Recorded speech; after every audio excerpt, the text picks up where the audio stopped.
2, 3, 4. Prepárate un mate, un té, un café. Ya llega Charla con Sentido, un espacio para escuchar a los protagonistas del mercado. Auspician este bloque. ¿Tenés miedo a cobrar con QR? Tranqui. Con QR Galicia tenés acreditación inmediata, 0% de comisión por 3 meses y te pueden pagar desde cualquier app. Conocé más en bancogalicia.com. IEB, Invertir en Bolsa, empresa líder en el mercado financiero, con más de 10 años de experiencia brindando soluciones de inversión y financiamiento para individuos y empresas. Consulte el sitio web ingresando en www.ieb.com.ar. Agente de liquidación y compensación y agente de negociación integral registrado en CNB bajo el número 246.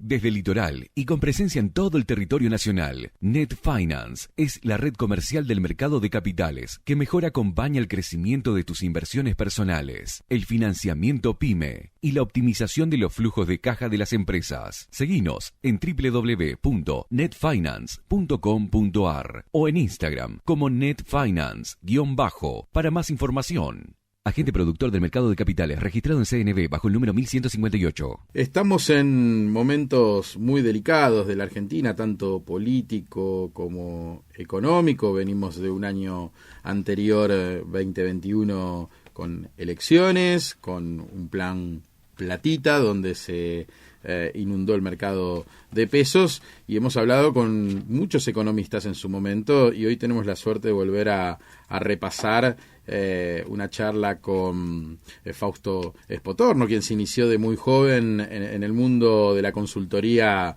económica, cuando todavía estaba en la universidad, junto a José Luis Esper, con Adolfo Sturzenegger, con Mario Broderson, con Danilo Pastore.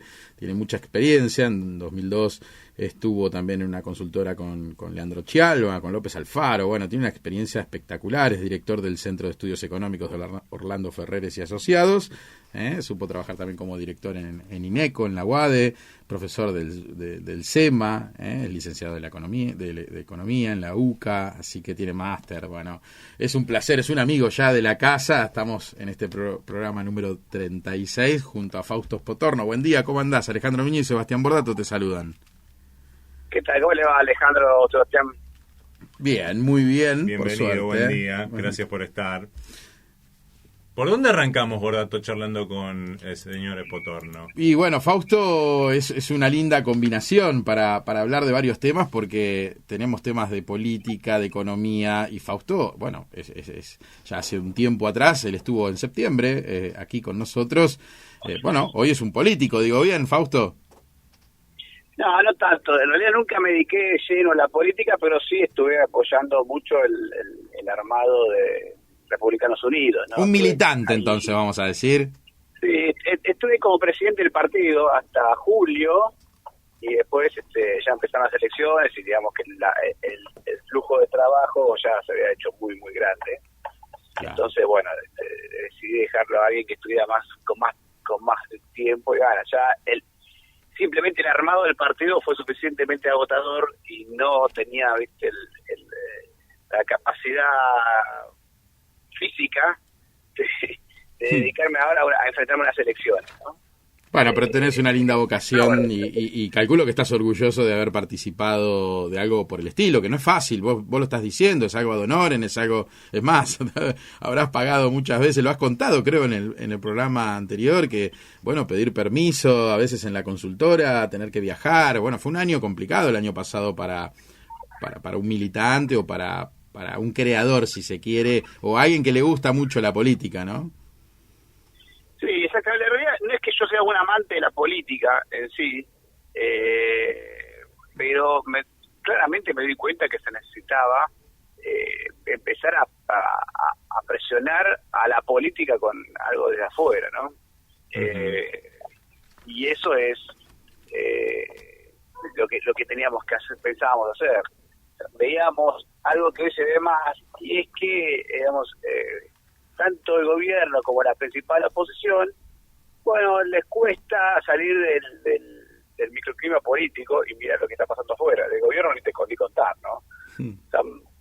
Hoy, fíjate, están todos preocupados por el Consejo de la Magistratura, que la verdad es que Está bien, es un tema importante, no debamos decir que no es importante, pero no es lo que los votantes están pensando, digamos, están pidiendo. Ahora, no veo a la gente, no sé. No, te iba a decir, aparte, digamos, la consultoría política que tienen todos los sectores políticos que vos mencionabas, le están diciendo a los dirigentes políticos cuál es el problema que están queriendo justamente, que está queriendo la gente que se le solucione, que es el de la inflación en un principio, ¿no? Yo creo que hay dos grandes problemas en Argentina que es obvio que la gente está pidiendo que solucione. Uno es la economía, la inflación siendo el más importante, pero también el desempleo, la falta de empleo, ese tipo de cosas. Y el segundo es el tema de seguridad. Uh-huh. Ojo, entiendo que el tema de seguridad no es lo mismo en todos lados, no es lo mismo en la capital federal que la provincia de Buenos Aires, que conurbano, que Río Negro. En Río Negro probablemente no tenga mucho problema de seguridad. Pero cuando vas a la generalidad, en todos lados se ha visto un deterioro de la seguridad. Entonces, los pueblos que para un porteño no pasa nada, el pueblo te dice, no, pero antes yo dejaba la casa abierta y ahora no puedo, ¿viste? Entonces, yo creo que son los dos grandes temas en Argentina, seguridad y economía, ¿no?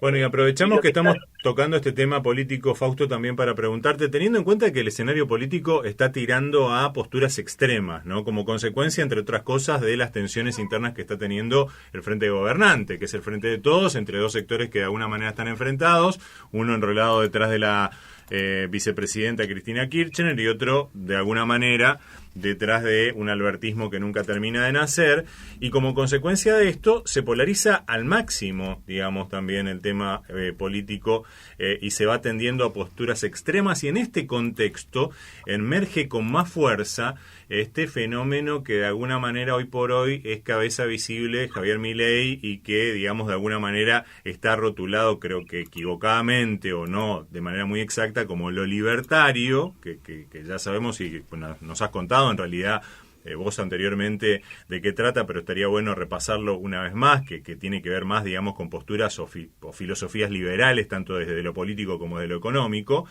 Pero a caballo de este fenómeno, ¿notan ustedes que existe un mayor interés de las personas en involucrarse en la política y en estos sectores, es decir, con gente que piensan como vos y como los demás integrantes, por ejemplo, de Republicanos Unidos? O, bueno, esto es un fenómeno que de alguna manera está a caballo de una cuestión que se personaliza en un dirigente. ¿Cómo lo ves vos esto? Mira, yo creo que es una mezcla de cosas. ¿Por qué? Porque es cierto que Javier Milei hoy es el político, si no el primero o el segundo, con mejor imagen en Argentina, ¿no? Sí. Cuando uno mira los rankings que hacen las consultoras, claramente Milei está ahí arriba del tope en las imágenes. Es también muy importante cómo se está mencionando el nombre de Milei en todos lados. Y lo que pasa es que hoy es la fuerza más emergente dentro del liberalismo, pero no es solamente el liberalismo de Milei lo que emergió.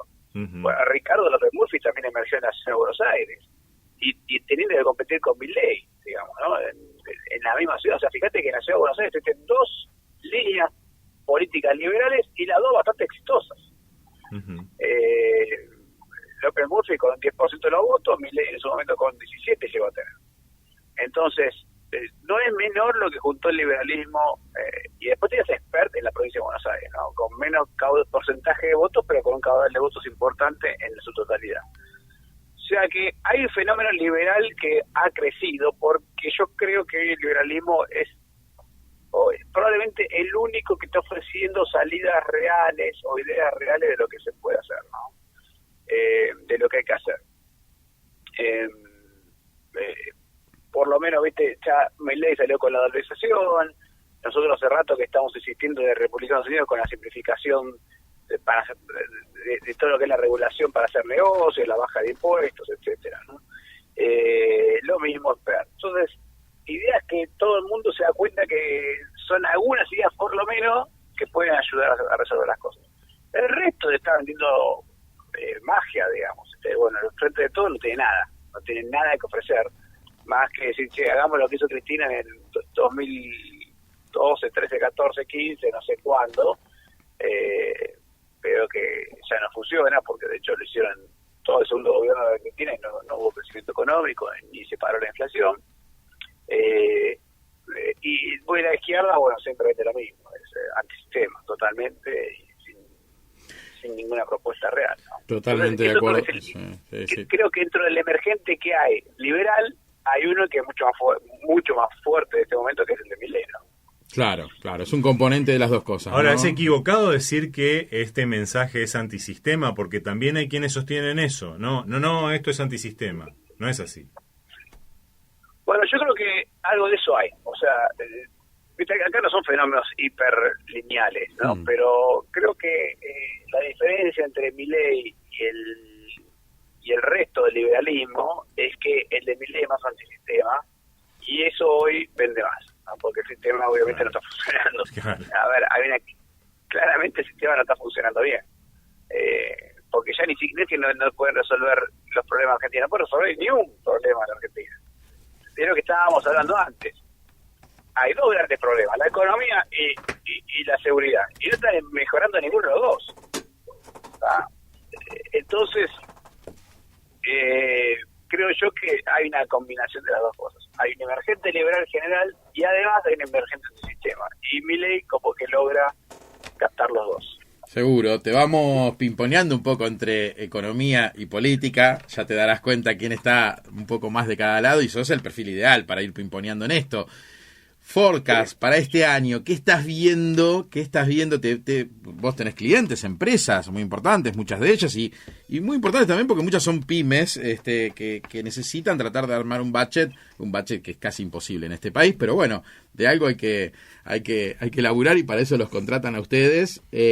¿Qué estás viendo? ¿Estás viendo el presupuesto con estos retoques que se hicieron ahora a partir del fondo? ¿Estás viendo más o menos razonable el tipo de cambio a estos niveles? Por ejemplo, hablemos de tipo de cambio y tasa de interés que estuvo subiendo estos días, estos meses.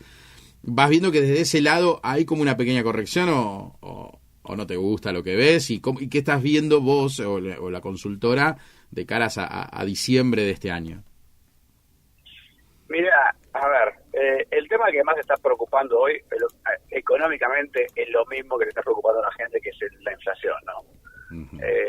La inflación está tomando velocidades que uno podría decir se esperaban tarde o temprano. Lo que pasa es que está acelerándose más rápido de lo que uno esperaba. Se esperaban, sí, porque si vos agarrabas las proyecciones, incluso el relevamiento de perspectivas del mercado, el REM, desde el año pasado que viene esperando que la inflación se quedara igual o aumentara, digamos, ¿no? El REM suele ser muy conservador en general, pero si uno mira la inflación del REM, estaba en 45% de inflación piso, pero fue una sola vez o dos veces que estuvo en 45, siempre estuvo en 50 por ahí. Nosotros estábamos proyectando siempre arriba de 50 y ahora estamos proyectando bien arriba de 60, ¿no? Más el rango de 65-67. Ahí estás dando un datazo, porque 57,8 fue el grupo de los reducidos, de los 10 mejores consultores, el último que se conoció. Sí, y nosotros estábamos más arriba de eso. Más arriba de eso. Uf. Además, digo, sin corregir demasiado las proyecciones, es simplemente diciendo, bueno, mira, marzo fue así, abril viene así, que viene fuerte abril, y ya estás hablando de una inflación del orden del 65%. Es una locura. Si me preguntas a mí, vamos a estar más cerca del 67 que del 65.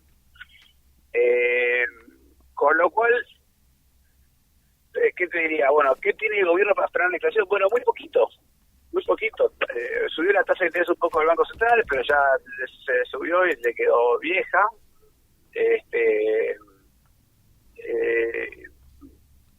No tiene mucho más, porque las políticas de precios, este tipo de cosas no funcionan. Ahora lo que decía el gobierno es dar un bono para compensar los efectos de la inflación, que obviamente no la frena, simplemente compensa los efectos de la inflación en aquellos que son de menores ingresos y que se van a financiar con emisión monetaria, porque ese impuesto a las ganancias inesperadas, o lo que se llama en el mundo windfall tax, que se ha aplicado en otros países, pero nunca consideré que fue una cosa muy exitosa. En general, digamos, eso se va a cobrar el año que viene, no este año.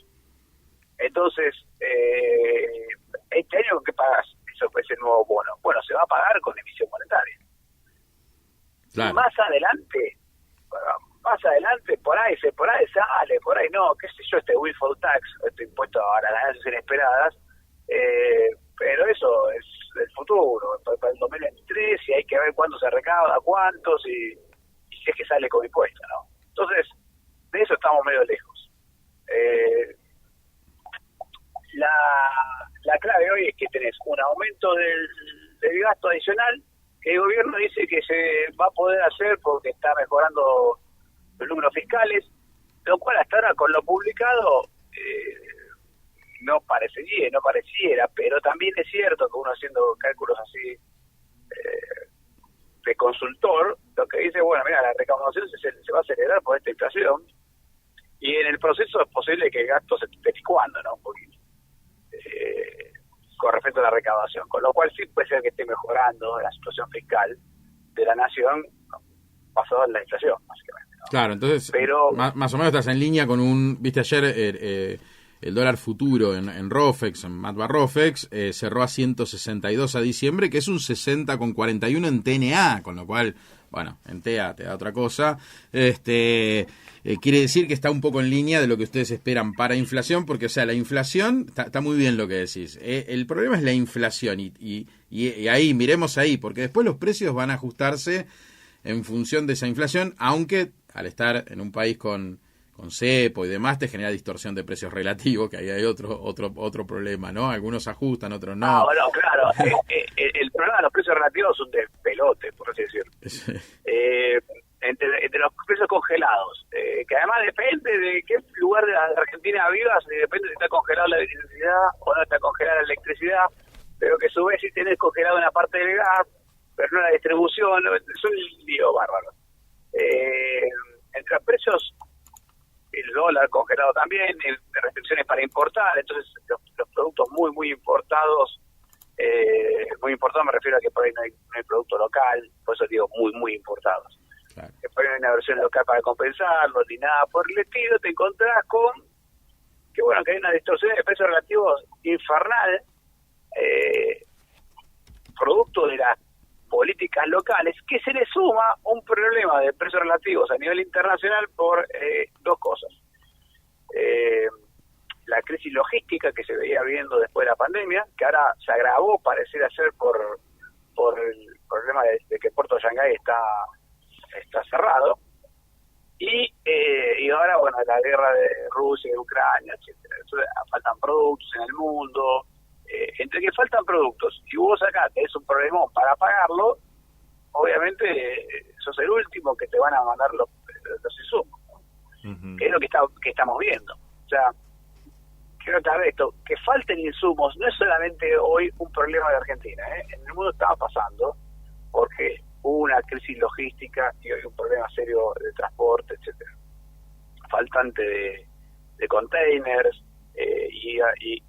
y problemas en China para enviar y sacar productos.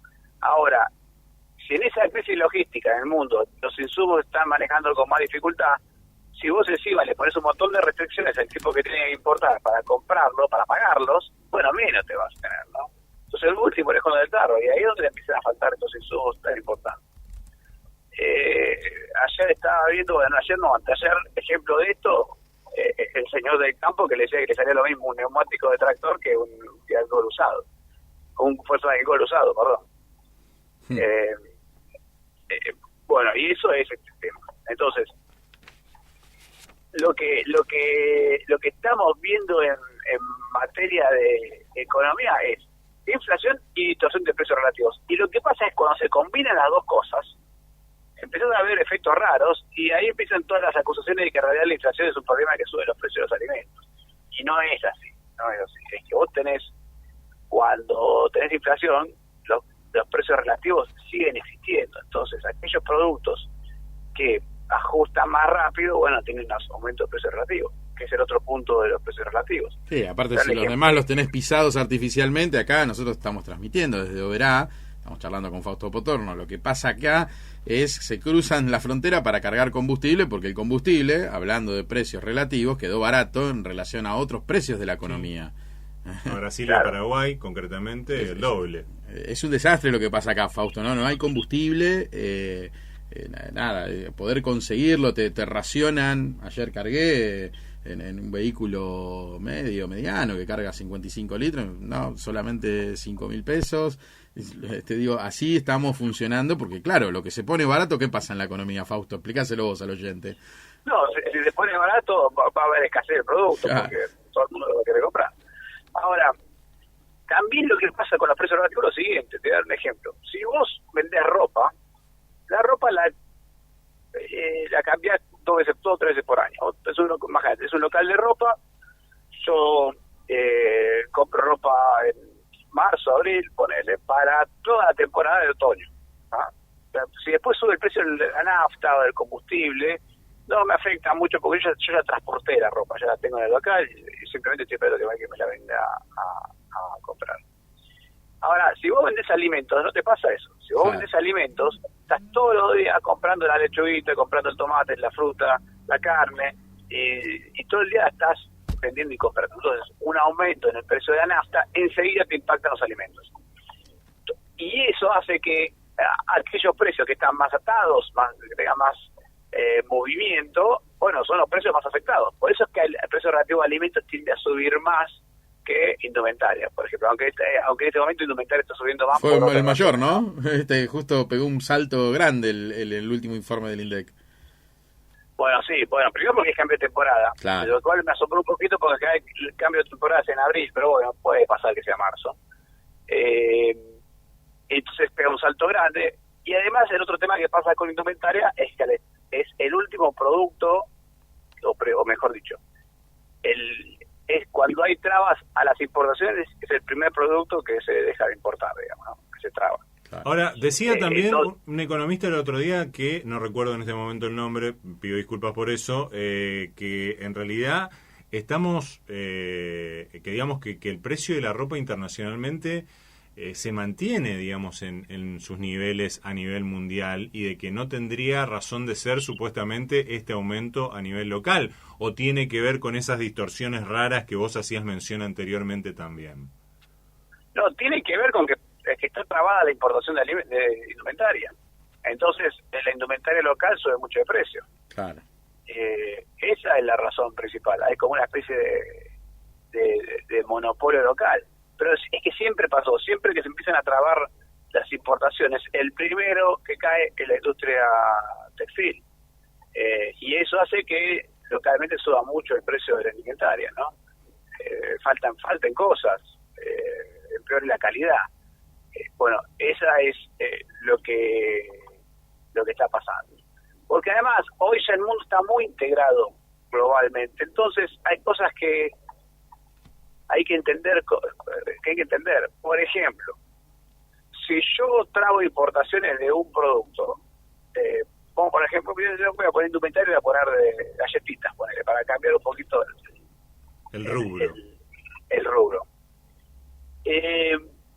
Yo trago la importación de galletitas. Bueno, hay empresas argentinas galletitas que se benefician porque producen las galletitas acá, pero puede pasar, sobre todo en empresas más grandes, que yo tenga la producción de galletitas en Brasil. Claro. ¿Ah? Y pasa. Tengo la producción de galletitas en Brasil y acá en Argentina produzco leche chocolatada. Entonces, en general, mi producción es... tengo la fábrica en Brasil que produce galletitas y es muy eficiente produciendo galletitas porque solamente produce galletitas, y mi fábrica argentina produce solamente leche chocolatada porque es muy eficiente produciendo leche chocolatada porque se dedica más que a eso. Y después simplemente traigo la galleta de Brasil y mando la leche chocolatada a Brasil. ¿Está? Claro, me trajo las importaciones de galletitas y resulta que tengo un montón de leche chocolatada que se la puedo seguir mandando a Brasil, pero me faltan galletitas. Claro. Y en las empresas muy grandes es muy común eso, que si yo tengo una fábrica acá, otra en Brasil, otra en Paraguay, otra en Uruguay, lo que tiende a hacer es que cada fábrica se dedique a un solo producto, a hacerla muy eficiente, y después muevo entre la fábrica los productos. Claro, eso es en un mundo globalizado. Cuando Argentina empieza a poner estas restricciones, el problema es que eso no se puede hacer, entonces tengo que desarmar mi fábrica de leche chocolatada para empezar a producir también galletitas y ya pierdo eficiencia y ya tenemos un montón de problemas, ¿no? En algún en algunos rubros este proceso es muy importante. Ejemplo, en algunas industrias alimenticias, sobre todo de productos, así como lo que estábamos mencionando antes, muy alimenticios, muy empaquetados, snacks, galletitas, etcétera. También en empresas más de química de consumidor, artículos de limpieza, etcétera.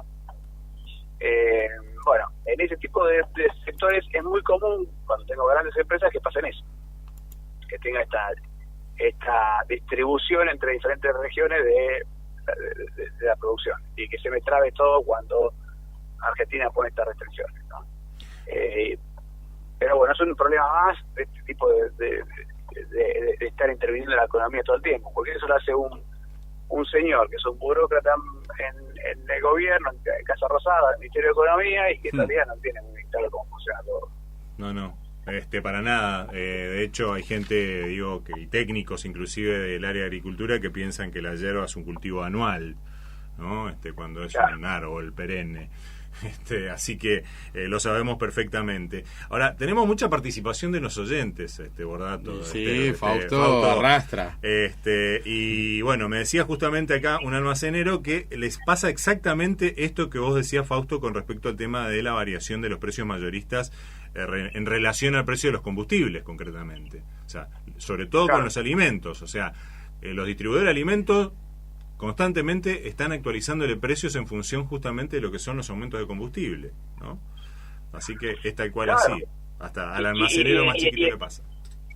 Y en regiones como la de ustedes, como Noguera, donde tenés faltante de combustible, el problema se agrava mucho más, porque si yo tengo que transportar alimentos y no pude cargar, porque está bien, no sé, en tu caso por ahí vos usas el auto para venir a la radio, para consultar, no sé, te quedas sin nafta. Ahora, si yo tengo que tener una camionetita para hacer la distribución y me falta nafta, no la puedo hacer, entonces me falta el producto, entonces me tengo que toquear y ya el problema se complica. Después cuando consigo la nafta tengo que transportar más cosas de las que tenía pensada o más rápido, entonces se me empiezan a acumular pedidos que no lo pude distribuir y ya después tengo un problema, ¿no? Y todo eso se aumenta el costo, ¿no? Ayer detuvieron, un paréntesis, hablando un poco de esto, detuvieron a una camioneta, de una partner en Capiobí, acá relativamente cerca, con 400 litros de combustible arriba de una partner, y el chico le decía, pero ¿qué estoy haciendo mal? Le decía, y bueno, obviamente lo detuvieron por transporte de sustancia peligrosa dentro de un vehículo que no está preparado para eso. Pero bueno, acá se empezó a armar todo un mercado paralelo. No sabes lo que es, Fausto, acá. Gente que se dedica a contrabandear combustible, porque es contrabando, porque no hay factura, no hay nada contra eso. Hacen las colas, vacían lo que tienen en el auto. Es todo un tema, no me quiero salir de lo que estamos hablando. Hasta y aparte se prestan las patentes en el caso de que vengan extranjeros, ¿no? Le dan una patente argentina para que pueda cargar, digamos, sin cupo en Iguazú, por ejemplo, ¿no? Ahora, la pregunta también de otro oyente es, ¿se dice que cuando cae el ingreso esto hace que baje la inflación? ¿Una nueva paritaria salarial y un aumento o otro IFE harían aumentar el consumo y también la inflación? No, a ver, la razón por la cual uno piensa que va a haber más inflación es porque no es que aumenta el ingreso, porque el gobierno no tiene la plata para pagarlo. Entonces lo que va a hacer es imprimir billetes. Y eso es lo que genera la inflación, ¿no? Lo que genera la inflación es la pérdida de valor del dinero, no es que los precios suben realmente. Pero a tratar de una explicación un poco enrevesada, pero ahora se entiende. No es que la suba de precios genera la inflación, es al revés, los precios suben porque hay inflación. Inflación es, en el fondo, la pérdida de valor del dinero porque el Estado infla la cantidad de dinero que hay en la economía, la infla como un globo, ¿no? Sin nada atrás. Entonces, al inflarse la cantidad de billetes y la cantidad de productos ser la misma, bueno, entonces ahora para cambiar un producto por billetes, cada vez pedís más billetes por producto porque hay mucho más billetes. Claro. Eso es la inflación. Entonces, no es que porque cae el ingreso se frena la inflación, aunque, digamos, eso es una de las estrategias para frenar la inflación a la larga, en el sentido de que, por ejemplo, cuando yo tengo un problema de inflación chiquito, no estamos hablando de inflaciones grandes de esta locura, ¿no? Pero inflación es chiquito. Lo que hacen los países desarrollados, que la inflación se le fue del 3 al 4, es subir la tasa de interés para reducir el gasto en este momento, no los ingresos, sino el gasto actual, y que la gente ahorre más, ¿no? Pero eso es otra cosa. En realidad lo que hace el Banco Central en ese caso, la gente ahorra más y el Banco Central absorbe pesos o dólares en ese caso. Pero eso es un país que funciona las cosas más o menos normalmente. En un país como Argentina estamos hablando de otro problema mucho más grave, de otro tipo de enfermedad, ¿no? Esto es una cosa es que vos tengas un par de kilitos de más, y otra cosa es que tengas un problema de obesidad. Las soluciones son completamente diferentes. Te vamos a ir liberando, sabemos que tenés una reunión, pero te hago una pregunta en relación a esto cortita como para ir cerrando. Vos hablabas de que sí, subieron la tasa, pero y fuerte subieron la tasa, sí, la Badlar pasó de 41,87 la semana pasada a 44,56, los plazos fijos hasta 10 millones de pesos, ahora están en el orden de 46, siempre en TNA, y eso estaba a 43,5. Pero seguimos en tasas reales negativas. Ahora, cuando el gobierno sale a licitar todos los meses, que nosotros lo contamos muy bien todos los miércoles que podemos, cuando hay licitación los martes, te empieza a preocupar este nivel de que el gobierno solo puede colocar deuda SER, que no es lo mismo que colocar deuda el año pasado. ¿Te acordás que el mercado pedía dólar link? Y bueno, le salió bien, porque al ser una variable que la podés controlar durante un tiempo, el tipo de cambio, el gobierno lo puede controlar, bueno, le salió barato financiarse con dólar link. Ahora, no puede controlar la inflación porque no sabe, no tiene el expertise, porque es más complejo, porque hay algo de multicausal, además de que tenga un fuerte componente monetario, obviamente, y ya no es una variable controlable. Entonces, ¿te preocupa el nivel del cuasi fiscal, de estos rollover de deuda mensuales? A mí me preocupa más el pase fiscal que el rollover de deuda del Banco Central, del gobierno. A ver, es que es lógico que la gente pida activos con SER, porque es lo único que hoy puede pagar. El gobierno quiere emitir pesos. Bueno, si quieres emitir pesos hay dos opciones. Ajustámelo por algo, porque vos controlar la tasa, vos controlar los pesos. Bueno, ajustámelo por algo que yo sepa que me mantiene mi valor del ahorro que tengo. Entonces, ¿qué cosa mantiene el valor del ahorro? Y bueno, o ajusto por SER, ajusto por inflación, o ajusta por dólar, digamos. Son las dos cosas que el mercado más o menos le cree. Yo creo que al fin y al cabo el dólar link es más especulativo que el SER, pero bueno, claro, cuando ya el dólar link lo controla el gobierno, porque cepo, por lo que fuera, bueno, el mercado se movió hacia el claro. SER, que anduvo muy bien, y es obvio, o sea, lo que pasa, sí o sí, en algún momento el endeudado tiene que pagar los intereses, y del otro lado hay un señor que quiere mantener el valor de su ahorro. Ahora, si vos como gobierno no haces la tarea de bajar la inflación, de estabilizar el dólar, pero con un dólar de verdad, bueno, lo vas a tener que pagar. O sea, porque si no, la otra es esperar, colocar deuda para poder licuarlos a los ahorristas. No te prestan nunca más. Y eso es lo que en realidad ha pasado mucho tiempo en Argentina, ¿no? Por eso es que el mercado de pesos no funciona. Entonces, si vos querés tener un mercado de pesos que funcione, tenés que poder pagarle al tipo que invierte en ese mercado. Todo un tema. Sos vendedor de SER, si te parás con una empresa con toda esta suba que hubo, sos vendedor de SER y te vas a tasa fija, porque está un poco arbitrado ahora, porque vamos a explicarle al oyente que los precios del activo que vos podés comprar rinde SER menos algo, porque hay tanta demanda que entonces te rinde menos. Y eso ya está medio arbitrado con la tasa. ¿Sos vendedor de SER a estos precios, o decís, a mí déjame el componente variable que me lo quedo aún rindiendo negativo? Mira, no sé si sería vendedor de SER todavía. Okay. Los números que estamos viendo de inflación de abril no son buenos. Claro. Entonces, te diría, no, acá todavía esto que te está queriendo decir el gobierno de que la inflación de marzo fue el pico, después ya baja, no lo estoy viendo todavía. Okay. Todavía no hay un dato que creo que va a bajar, pero no tanto como el gobierno espera, y ya estamos un escalón arriba en inflación. Si yo te digo que la inflación de abril es 4, dices, bueno, bajó, pero 4, te lo decía en febrero, me decía, es una locura. Es tremendo. Cambió completamente el mercado de inflación, la expectativa inflacionaria. Ni hablar. Fausto, un placer tenerte en Charlas con Sentido, este espacio en sentido económico, acá transmitiendo desde Oberá y ahora en formato podcast, ¿no? Porque esto se sube ya por segunda vez. Qué placer tenerte. La gente no para de escribirnos, sos muy seguido acá por estos pagos en todos lados, pero bueno, acá la gente, porque bajás a tierra muchos conceptos que quizás para otros economistas es un poco más, o porque tienen otra formación, así que te agradecemos infinitamente el tiempo. Sé que tenías y tenés una reunión ahora, así que nada, muchas gracias por estar en este espacio. Muchas gracias a ustedes. Un abrazo grande, que tengan buen muchas día. gracias.